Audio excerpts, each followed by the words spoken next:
Hello, I grew up in Africa amidst different cultures. You see, when our grandparents and parents migrated from India to East Africa, this resulted in a fusion of a wonderful cuisine, very vibrant in colors and very flavoursome.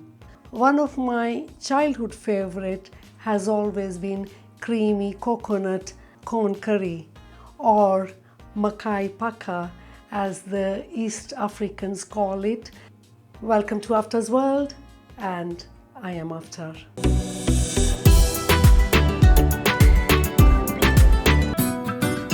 I'm going to share my version of a sweet, spicy, creamy and delicious curry, which gets done very quickly and all the ingredients are readily available.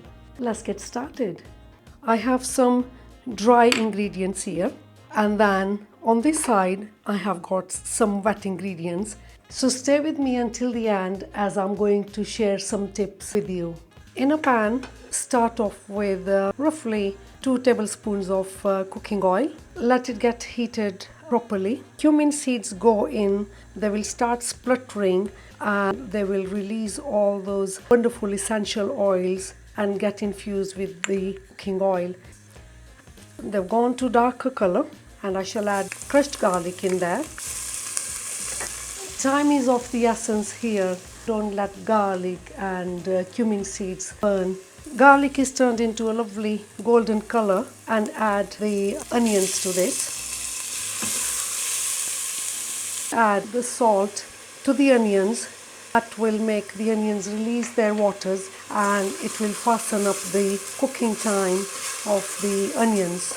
Here I have 5 mini corn on the cob. I'm using the frozen one and I have cut it into smaller pieces. If you have got the fresh one available, even better. I've taken 2 potatoes here, peeled and chopped them, and to this I shall add 400 ml of coconut milk. Coming back to the pan, I had used 1 teaspoon of cumin seeds, 4 cloves of crushed garlic and 1 large onion which was minced. It's all nicely fried. It's almost like crumbs.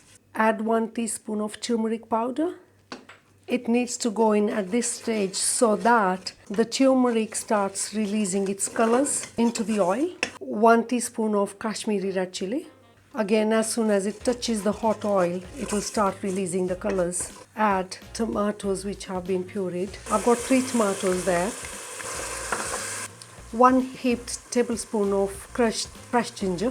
And I've got 1 tablespoon of crushed green chilies. While the tomatoes are getting cooked, I have a teaspoon of coriander seeds. Grind these fresh.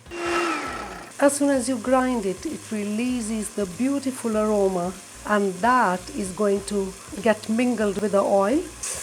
I now add the curry leaves into this sauce. They will start releasing their own flavors into the sauce. So the tomatoes are separated from oil. The sauce is ready. In goes the sweet corn. They get coated with all that sauce. To turn the heat down, cover it so that all those flavors get absorbed by the corn. With this curry, do not want to add too many spices because they will overpower the flavors from the corn and the coconut. 5 minutes or so, all the spices have nicely coated on top of the corn. Add a cup of hot boiling water and another cup. The next ingredient is completely optional. These potatoes, let them get cooked together with the corn. Cover this and let these get cooked thoroughly for at least 10 minutes or until the potatoes are nicely cooked and they've come to a stage where they're very mushy. Let's have a look. And if I try to press on the potato, yes, I can completely mash it. I add them so that I make a mash of them, and that gives a nice substance to the sauce. All my potatoes mashed, and as you can see, the sauce consistency is gone quite thick. Now I've turned the heat off completely. Move all the sweet corn out of the way. Add the coconut milk. It's important to have the heat completely turned off so that the milk doesn't split straight away as soon as you add it to the curry. Now turn up the heat on a low flame and let this get cooked. As you can see, now I've got a lovely consistency. With the addition of the coconut milk, the color of the curry is already changed to a lovely yellowy golden color. And the whole beauty about this curry is flavors of the coconut coming out of this sauce. It's lovely, rich taste to it. All the flavors mingled, nicely simmered, and it's ready to be plated.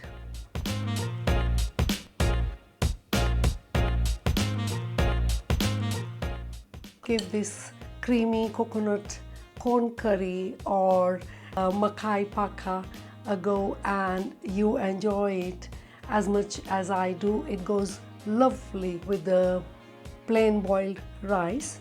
Do share your comments with us in the section below, and do not forget to like if you haven't already, subscribe to the channel.